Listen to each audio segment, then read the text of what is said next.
अयोध्या में भगवान राम को सबसे ज्यादा प्यार करने वाला पात्र कौन है? और वो पात्र है कैकेयी। कैकेयी ने प्रभु राम को जितना प्यार दिया उतना कोई दे नहीं सकता। पुराणांतर में ऐसा प्रसंग आता है, कैकेयी के अपने पुत्र भरत जी तो मामा के घर कई कई महीने रहते थे, लेकिन राम को कैकेयी माता ने कभी मामा के घर नहीं जाने दिया। भरत भी जाते हैं, शत्रुघ्न भी जाते हैं, पर राम कभी नहीं जाते। क्यों? कि कैकेयी कहती है इनके बिना में रह नहीं सकती। इतना प्यार करती मां कैकेयी राम से। वर्णन आता है, राम जब 7-8 वर्ष के होंगे तब की बात है। कैकेयी के महल में ही रहते थे। कैकेयी पलना सुलाती, अपने हाथों से भोजन कराती। एक दिन दूध भात बनाया करुणामयी माता ने, राघव जी को गोदी में बिठाकर अपने हाथों से खिलाने लगी। 3 गिलास राघवेंद्र ने पाए होंगे, 4था गिलास खिला रही थी कि राम ने हाथ पकड़ लिया और बदल करके बड़े भाव से बोले, माता आप हमसे बहुत प्रेम करती हैं। कैकेयी बोली, मेरे जीवन में राम के अलावा है ही कौन? मेरा जीवन, मेरा सर्वस्व, मेरा प्राण, मेरी आंखों का तारा, सब कुछ तो राम है। माता, आपके मन में कभी यह भाव नहीं आता कि राम की प्रसन्नता भी पूछ लो? मेरे राम को कुछ चाहिए तो दे भी दूं। बोलना क्या चाहिए बेटा? अपने छोटे से मुख से तू बात बोल तो सही। तुम्हें बोलने में विलंब होगा, कैकेयी देने में देरी नहीं करेगी। बता क्या चाहिए? भगवान राम ने, मां आप तो बहुत महान हैं, मेरे प्राणों की भी जरूरत हो ना बेटा, तू बोल तो सही। राम ने तुरंत माता कैकेयी का हाथ पकड़ के अपने सिर पे रखा। मेरे सिर की सौगंध खाकर के बोलो, माता जो मांगूंगा वो अवश्य देंगी, लेकिन जीवन में किसी को नहीं बताएंगे कि राम ने क्या मांगा। क्या बताना है? मेरे को जरूरत नहीं है बताने की। मेरा लाडला प्रसन्न रहे, मुझे क्या चाहिए? नहीं बताऊंगी कभी। सिर पे हाथ भी रख दिया, मांगो तुम क्या चाहिए। राम ने कहा, माता मैं आपसे कुछ छुपाना नहीं चाहता। जो वरदान मैं आपसे मांगने जा रहा हूं, कदाचित आपने वो मुझे दे दिया तो दुनिया में कोई अपनी बेटी का नाम कैकेयी नहीं रखेगा। कैकेयी बोली, इसकी परवाह नहीं मुझे, अपयश हो तो होता रहे, लोग मेरे नाम को भी अशुभ समझे तो समझते रहे, परवाह नहीं, मेरा रघुवर प्रसन्न रहे ना, मेरा राघव खुश रहे। राम की आंखों में आंसू छलक आए। पूछती भी नहीं है क्या है वरदान, पर हां करती जा रही है। राम ने कहा, माता जो वरदान मैं मांगने जा रहा हूं वो आपने मुझे दे दिया तो आपका अपयश होगा। बोले, मुझे यश नहीं चाहिए, मुझे तो मेरा रघुवर चाहिए। तुम्हारे चेहरे की जरा सी उदासी मुझे यश देती है तो वो उदासी में नहीं देख सकती। मुझे यश नहीं चाहिए, मेरा राम का चेहरा खिला होना चाहिए। राम जी चरणों में गिर के बोले, मां जो वरदान मैं आपसे मांगने जा रहा हूं, कदाचित आपने वह मुझे दे दिया तो आपको वैधव्य कारण भी देखना पड़ सकता है, आप विधवा हो सकती हैं। किसी भी भारतीय नारी के जीवन में बस ये बात तो खटक जाती है। कैकेयी बोले, ऐसा क्या बात है बेटा, मुझे वैधव्य रूप में रहना पड़ेगा, ऐसा क्या बर है? 1 मिनट माता मौन हो गई, नेत्रों में आंसू छल छला आए और मुस्कुराते हुए बोली, मुझे कदाचित ये भी मंजूर है, पर तू बता तुम्हें चाहिए क्या? राम ने उनका हाथ अपने सिर पर रखते हुए कहा, मां विवाह के उपरांत एक समस्या, एक समय ऐसा आएगा उस समय पर आपको महाराज दशरथ से मुझे 14 वर्ष के लिए वन में भेजने का वरदान मांगना होगा। 14 वर्ष के लिए मुझे वन में भेजना होगा और आपके अलावा ये कोई कर नहीं सकता, क्योंकि पिताश्री के पास में आपके 2 वरदान हैं। पिताश्री को आप बचा करके लाई उस समय के, एक उनका एक आपका, 2 वरदान सुरक्षित हैं। उसमें एक बार आपको राम को 14 वर्ष वन में भेजने का मांगना होगा। इतना धैर्य, इतना साहस, इतनी निपुणता और किसी में हो ही नहीं सकती। यह कार्य आप कर सकते हैं। केकई धड़ाम से जमीन पर गिर पड़ी। दुनिया के लोग अपनी बेटी का नाम केकई न रखें, मुझे इसकी परवाह नहीं। समाज में लोग मुझे सम्मान न दे, इसकी भी मैं परवाह नहीं करती। कदाचित मुझे वैधव्य रूप में रहना पड़े, यह भी मंजूर हो सकता था, पर राम 14 वर्ष को मेरी आंखों से दूर चला जाए, मैं बर्दाश्त नहीं कर सकती। वापस ले लो वरदान, मैं नहीं दे सकती, मैं ये बिल्कुल नहीं दे सकती। राम ने कहा, मेरे सिर की सौगंध खाई आपने कि वरदान देंगी और किसी को बताएंगी नहीं। बस उसी दिन से मां केकई की परिस्थिति बिल्कुल भिन्न हो गई। माता केकई अपने आप को राम से दूर रखने का प्रयास करने लगी। सोचने लगी कि जिस दिन मुझे राम को वन में भेजने का वर मांगना होगा, कहीं मेरे दिल के टुकड़े टुकड़े न हो जाएं उस दिन। यह बहुत बड़ा दायित्व सौंपा है मुझे। राम कहते हैं, मां यदि ये वर तुमने न दिया तो हजारों वर्षों से सूखे पत्ते खाकर जो मेरे दर्शन की प्रतीक्षा में बैठी है सवरी, उसको दर्शन कैसे मिलेंगे। ये मतंग ऋषि की शिष्या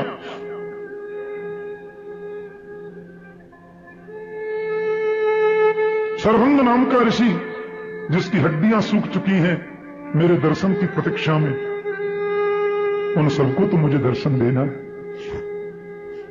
उस दिन से माता केकई ने अपने आप को संभालने का प्रयास किया और राम से वो जानबूझ करके दूरी बनाए रखती, कहीं ऐसा न हो कि उस समय में वो समय बर्दाश्त न कर सकूं। इसलिए संत जनों ने कहा है, त्याग मूर्ति केकई। केकई को त्याग मूर्ति की संज्ञा दी है मनीषियों ने, जो समाज में अपनी प्रतिष्ठा नहीं चाहती, राम से भी नहीं चाहती कि राम भी समाज के सामने कहे कि माने अच्छा किया, लेकिन अच्छा तो किया है। आज वो वर मांग लिया। राम के चेहरे पर उदासी का तो प्रश्न ही नहीं था। माता जानकी लक्ष्मण जी महाराज वन को चले गए साथ में, अपनी कुबेर जैसी संपदा छोड़कर जनक अवधवासी भी चल दिए।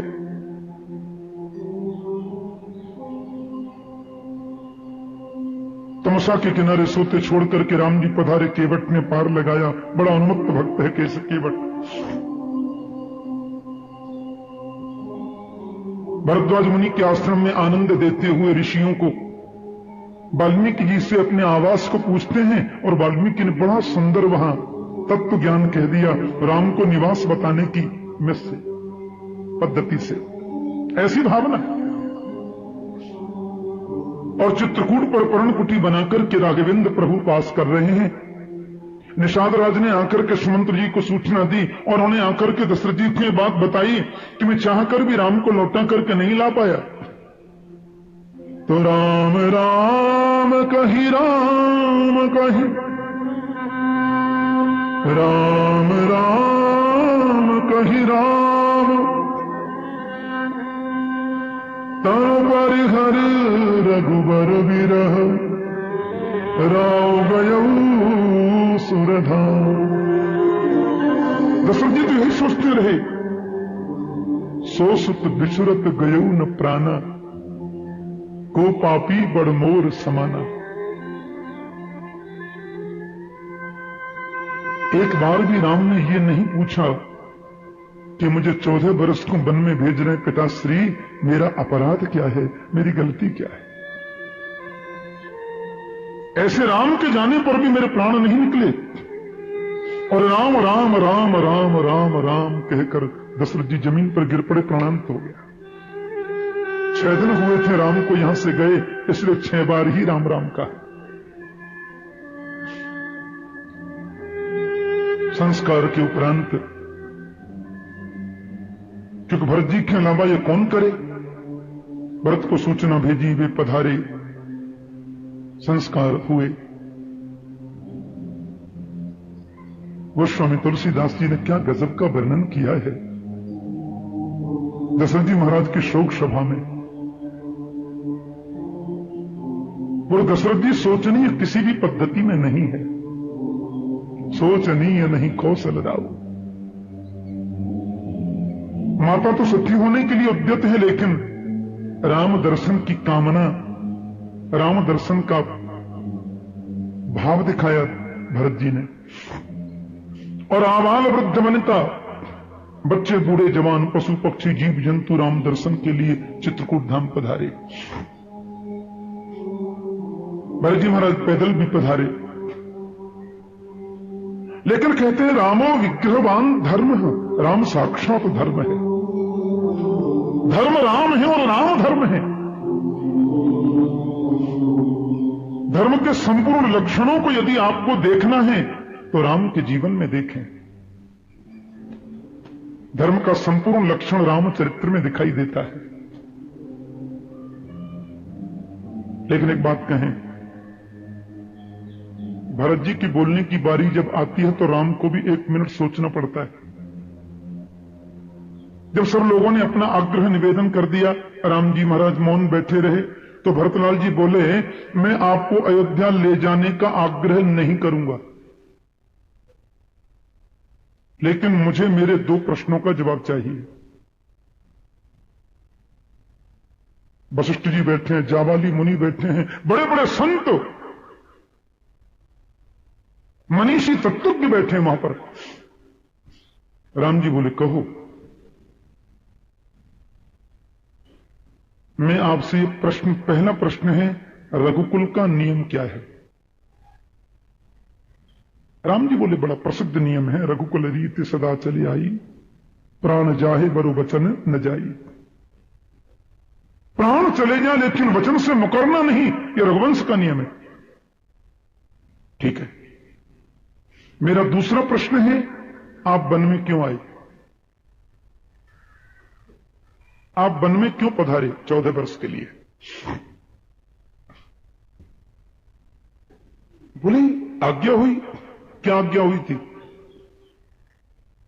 माने वर मांगा, पहला वर मांगा भरत को राज्याभिषेक, और दूसरा वर 14 वर्ष राम वनवासी, राम को 14 वर्ष का वनवास। भरत जी बोले, पहला वर क्या था? बोले, भरत को राज्याभिषेक। दूसरा वर क्या था? राम को वनवास। तो रघुकुल के नियम के अनुसार पहले पहला वरदान पूरा होना चाहिए था, फिर दूसरा वरदान पूरा होना चाहिए था। क्षमा करना, पहला वर पूरा हुआ ही नहीं, आपने दूसरे को पहले पूरा क्यों कर दिया? आप प्रतीक्षा तो कर सकते थे। पहला वर है भरत को राज्याभिषेक, भरत बुलाए जाएं, भरत को राज्य गद्दी मिल जाए, तो राज्य गद्दी मिलते ही तुरंत राम को 14 वर्ष का वनवास, बात खत्म। 2 वरदान मांगे थे, क्रमशः दोनों वरदान पूर्ण होने चाहिए। लेकिन भरत को तो राज्य गद्दी मिली नहीं, पहला वर तो पिताश्री का पूरा हुआ नहीं, आपने दूसरे को पहले पूरा क्यों कर दिया?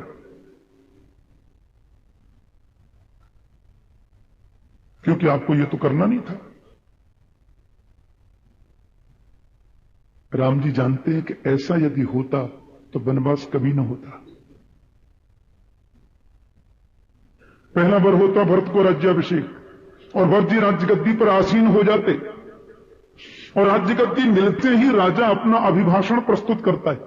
नियम है ऐसा प्रजा के प्रति। पहले शुभकामनाएं, आपने मुझे राजा बनाया, धन्यवाद। फिर मुझे क्या क्या कार्य करने हैं, ये वो अपना प्रस्तुतिकरण करता है। तो भरत जी महाराज जब राज्य गद्दी पर बैठने पर अपना पहला अभिभाषण प्रस्तुत करते हैं तो क्या कहते हैं मालूम है? आप सब लोगों ने मुझे अवध का सम्राट बनाया, धन्यवाद। मैं अयोध्या का राजा हूं, और राजा का मंतव्य, राजा का आदेश सर्वोच्च होता है। इसलिए मैं दो आदेश प्रस्तुत करता हूं। पहला आदेश तो यह देता हूं कि माता कैकेयी ने महाराज पिताश्री से जो कुछ भी वरदान मांगा गया था उसको खारिज किया जाए, और मुझे राज्य गद्दी मिली है। अपने राज्य पद का सदुपयोग करते हुए मैं संपूर्ण राज्य श्री राम के चरणों में समर्पित करते हुए राम को राज्य गद्दी देता हूं। यदि ऐसा हो जाता तो जो ऋषि हजारों वर्षों से समाधिस्थ हैं उनको राम दर्शन सुलभ होता। जो मतंग ऋषि के आदेश का अनुपालन करके वर्षों बीत गए। हमारे ब्रज में माताएं गाती हैं, सबरी कर रही रास्ता साफ, राम मेरे कब घर आमेंगे। मेरे ब्रज में माताएं गाती हैं झाड़ू लगाते समय, कब घर आमेंगे राम मेरे कब घर आमेंगे, सबरी कर रही रास्ता साफ, राम मेरे कब घर आवेंगे। तो उसे दर्शन सुलभ कैसे होता? इसलिए राम ने आनन फानन में पहले वरदान की प्रतीक्षा पूर्णता की न करते हुए दूसरा बल पहले पूरा कर दिया। शायद इसलिए ऐसा हुआ। देखो, कैकेयी ने 1 मिनट बाद क्या कहा वो बात महत्वपूर्ण नहीं है, और वरदान लेने से पहले कैकेयी क्या बोल रही है वो बात महत्वपूर्ण नहीं है। महत्वपूर्ण तो सिर्फ 2 वरदान थे रघुकुल के नियम के अनुसार, और 2 वरदान जो मांगे हैं और दोनों वरदान को क्रमवार ही पूर्ण होना चाहिए था रघुवंश के नियमानुसार। पर राम ने ऐसा न होने दिया, क्योंकि राम को तो संतों को दर्शन देना था। भरत जी ने जब ये प्रश्न किए थे तो राम जी मौन हो गए और 1 मिनट बाद बोले, पिता महाराज के जाने का समाचार सुनकर मैं प्रथम ही बहुत दुखित हूं भरत।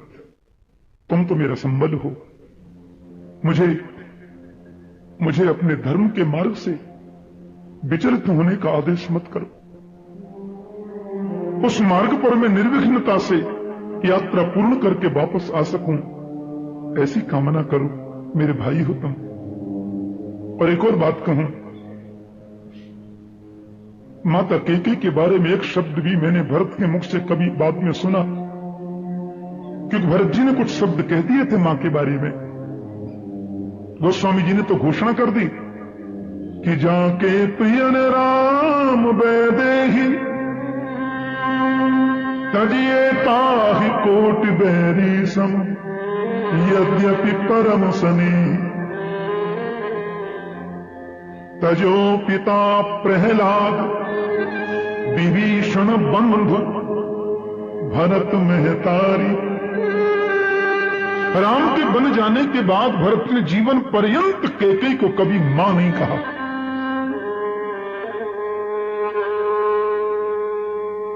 और जब भरतलाल ने सैकड़ों प्रकार की सौगंध खाई थी ना माता कौशल्या के सामने, ब्रह्म हत्या के पापी को जो नरक मिलता है मुझे मिले, मेरा जरा भी मंतव्य हो। गौ हत्यारे को जिस कष्ट की प्राप्ति होती है वो मुझे मिले। मैंने स्वप्न में भी कभी लोगों की भावना हो गई थी कहीं ऐसा तो नहीं गुप्त मंत्रणा रही हो। तो वशिष्ठ महाराज की पत्नी अरुंधति जी पधारी और उन्होंने कहा कैकेयी ने बहुत गलत किया है, कैकेयी ने बिल्कुल अच्छा नहीं किया। तो माता कौशल्या ने वहां जो वचन कहे हैं ना, गुरु माता कैकेयी सर्वथा निर्दोष है, कैकेयी में तो दोष हो ही नहीं सकता। अरुंधति ने कहा कैसी बात करती है महारानी जी आप, सारी प्रजा ने देखा, सारी जनता देख रही है, पूरा संसार देख रहा है कि कैकेयी ने राम को 4 वर्ष को वन में भेज दिया और आप कहती कैकेयी में कोई दोष हो ही नहीं सकता, क्यों? तो माता कौशल्या ने क्या कहा मालूम है? माता कैकेयी सर्वथा निर्दोष है, इसका सबसे बड़ा प्रमाण सिर्फ एक है। यदि कैकेयी के जीवन में किसी भी प्रकार का कोई भी दोष रहता तो कैकेयी भरत जैसे पुत्र को कभी जन्म नहीं देती। कैकेयी ने भरत जैसे संत को जन्म दिया है, इसलिए मैं कह सकती हूं कि उसमें दोष हो ही नहीं सकता। और राम जी ने भी कह दिया कैकेयी माता को दोष तो वो देंगे भरत जिन्होंने कभी संत समागम नहीं किया। कैकेयी के जीवन में दोस्त तो केवल वही देखेंगे जिन्होंने कभी महापुरुषों का संग नहीं किया। कैकेयी माता तो सर्वथा वंदनीय है, ऐसा कहा है प्रभु राम ने। और आज भरत जी चरण पादुका लेकर के चले आए। एक दिन भी ज्यादा हो गया, 14 वर्ष से तुम्हें आपको मिलूंगा नहीं, आप भरत को नहीं देखेंगे। अत्रि के आश्रम पे पधारी रघुबर। माता अनुसुईया ने बहुत सुंदर उपदेश माता जानकी जी को दिया। सर्वंग ऋषि को दर्शन दिया, सुतीक्ष्ण जी के यहां पधारे, अगस्त मुनि के यहां गए, अस्थि पंजरों के पहाड़ को देख करके ऐसा हुआ, राम ने थोड़ी घोषणा कर दी। शूर्पणखा आई, लक्ष्मण जी महाराज ने उसको दंड दिया जिसके वो सर्वथा योग्य थी, जिस दंड का उसको अधिकार था, मिलना चाहिए था। राम जी ने कहा ठीक नहीं हुआ लक्ष्मण। करदूषण त्रिशिरा आदि सब आए, परास्त कर दिया, संहार हुआ। तो सीता कथा श्रवण दीप्यतरस्नयेन सृष्णं विलोक्य पते दशकंधरेण जग्नेद्भुतेन वपुषाश्रमतोपकृष्टो मारीचमासु विशिखेन यथा कमुग्र। मारीच को सुवर्ण का मृग बनकर जाने का आदेश दिया। मारीच ने कह दिया, एक बाण ऐसा लगा मैं लंका में आके गिरा, तब से मुझे राम ही राम दिखता है। समझाया, नहीं माना। बोले दुष्ट के हाथों मरने की अपेक्षा राम के बाणों से मर के मुक्ति पाऊंगा।